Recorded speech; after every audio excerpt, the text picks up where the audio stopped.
Hi everyone, let's take a look at number 11 on page 98.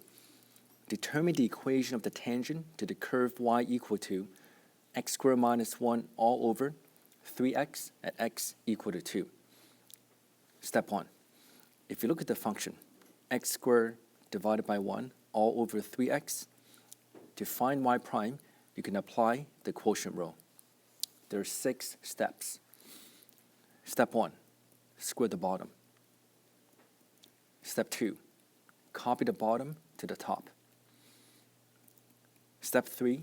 Multiply by the derivative of the top, which is 2x, minus the second last step, copy the top, and the final step, multiply by the derivative of the bottom, which is 3. To find the slope, you have to plug in x equal to 2. So this is going to give you 3 times 2 times 2 times 2 minus 2 squared minus 1 times 3 divided by 3 times 2 square. This equals to 3 times 2 times 2 times 2 is going to be 24. 2 squared minus 1 is going to be 3 times 3, that's going to give you 9, all over 6 squared, which is 36.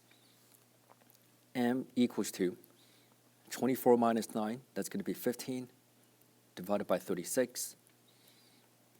You can divide the top and the bottom by 3.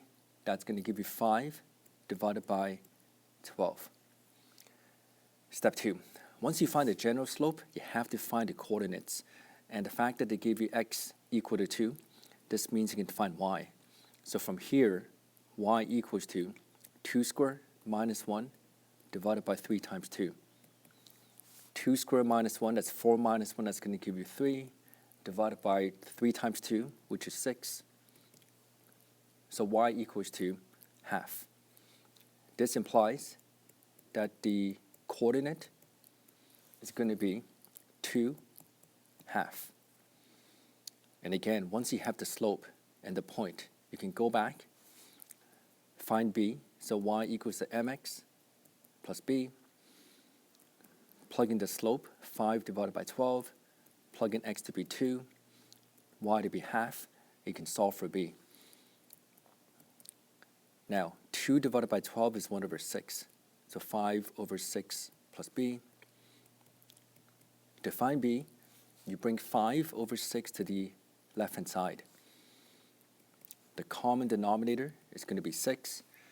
You have to multiply the first fraction by 3 over 3, which effectively you're multiplying by 1. 3 minus 5 is going to give you negative 2. So b equals to negative 1 over 3. Now, your final statement is y equal to 5 divided by 12 times x minus 1 over 3, or we've expressed this in standard form,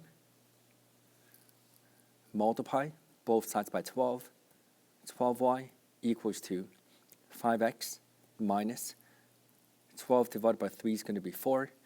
You bring everything to one side.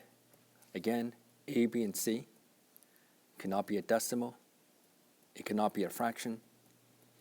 And the first leading coefficient has to be positive. So 5x minus 12y minus 4.